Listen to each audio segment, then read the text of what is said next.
Hello everyone, this is Darko 2012 and I'll be reading an article titled Man Videotaped Underwear Bomber on Flight 253. It was written by Kurt Nemo on Infowars.com and posted on December 22nd, 2009.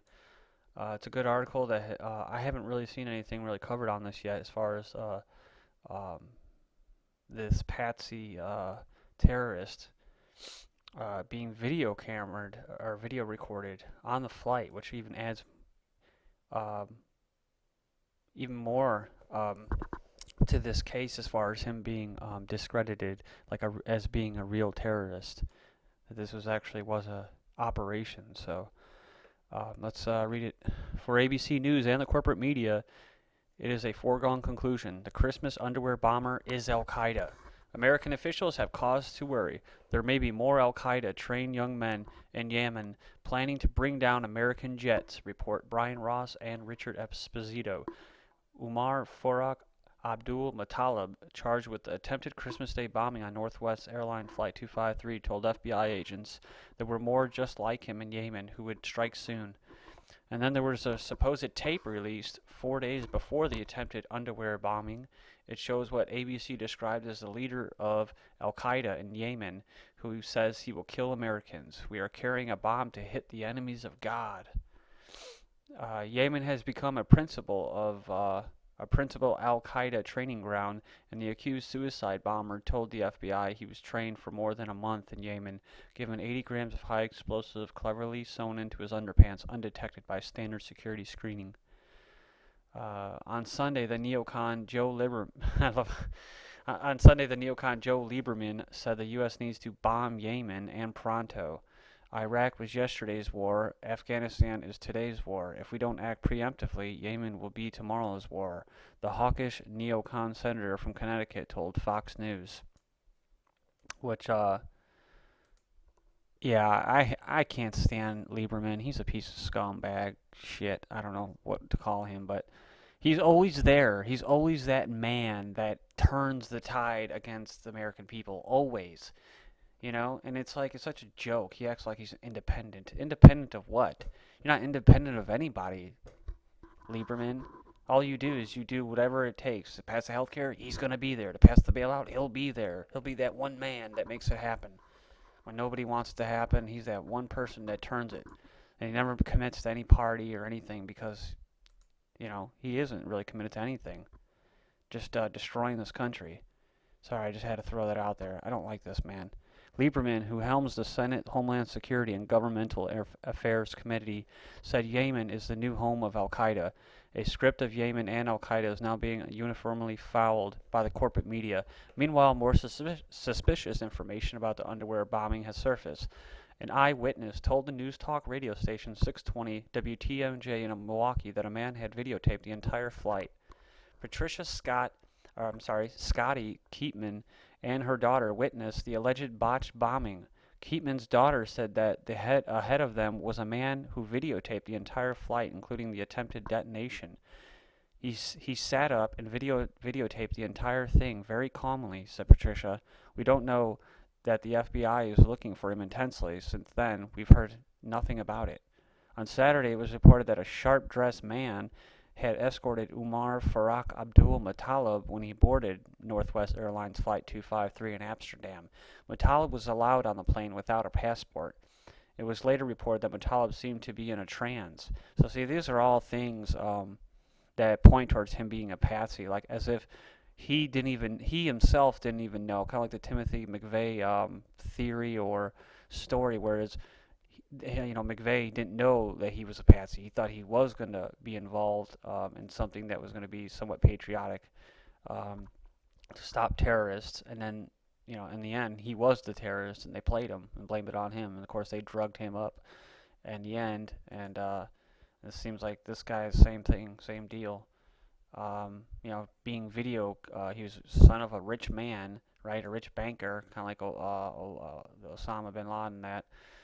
So he's not really a terror. He's not really an extremist. I couldn't really see why he would be an extremist, being that he he comes from a wealthy family and whatnot.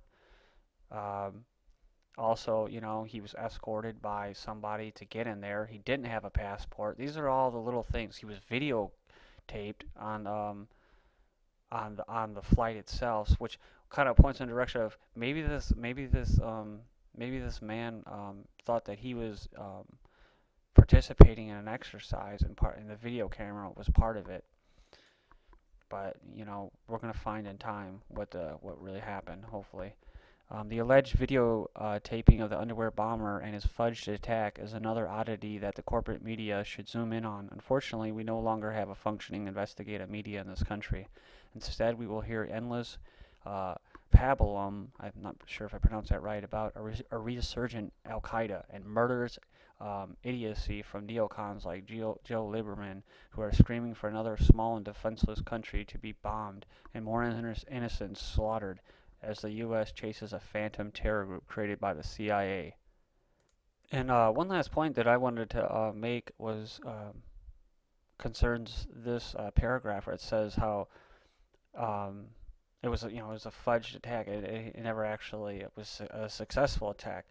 And I truly believe this that if an attack is going to happen, it's going to happen, right? If there's a real terrorist, they'll find places to go, right? You can go to malls, you can go to train stations. All those train stations are becoming more like airports now. So, but there's places that you can. I mean, if you really wanted to, you can do what you want to do. I'm not condoning terrorism. I'm just saying that if you really wanted to, to be successful in terrorism, which is actually cause mass fear, right?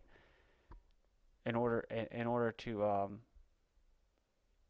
cause mass fear in the public, right? I mean, that's half of their goal, is just to cause fear and to drain your enemy's resources and money. But without going into it too much, I just want to say that, the explosives didn't go off, which is even more of a reason why he was a patsy. Because they didn't go off. He may in fact thought he maybe actually thought that it was, so we'll never know. But the way I look at it is the government doesn't want to, or not the government, but the CIA, high intelligence agencies. It's a lot. I mean, not everybody knows about a conspiracy. Not everybody that is involved in it. Most people don't even know each other, right? So, I mean, it's a lot of if you want to get certain things passed, like you want to ramp up security measures, if you want to get these new shock bracelets that I've heard being offered or mentioned or proposed by the TSA and the government, then they want you to wear shock bracelets that can track, trace you and subdue you actually. So they want to be able to get these measures out, right? And the best way they can do that is to actually create some kind of imminent threat. It's kind of similar to the economic terrorist attack that was carried out on this country recently. They don't want to go for a full-on economic collapse because then that's just harder for them to build it back up, right? So they can get everybody invested in it, and then create that bubble and then pop it and then steal all their wealth, right? So it's like that. They don't want to. It's a lot of work to carry out a terrorist attack where people die and there's an explosion. I mean, so if they can get their measures passed, if they can get the stupid sheeple people to be on board and say, oh yeah, well yeah, I guess there's still terrorists out there. Yeah, I guess we still have to be treated like pieces of scumbag slaves, right? I guess that's good. They're still out there, and then they don't have to go through the whole having loose ends out there as far as if they were to explode the plane or have this guy actually blow the thing up, and it's a lot of loose ends for them, and they're very good with conspiracy theories and getting people distracted on what the truth is. But that's kind of my belief, my take on this, is that they could have went full-fledged, blow up the plane, but they don't need to do that. The people are so, they're just so on board with this, thumbprinting, kiosk, buy a full body, biometric scanning. They're all for it. Shock bracelets, and they'll take it. And then they'll go from the airports and the train stations to everywhere, to the stores, everywhere. This is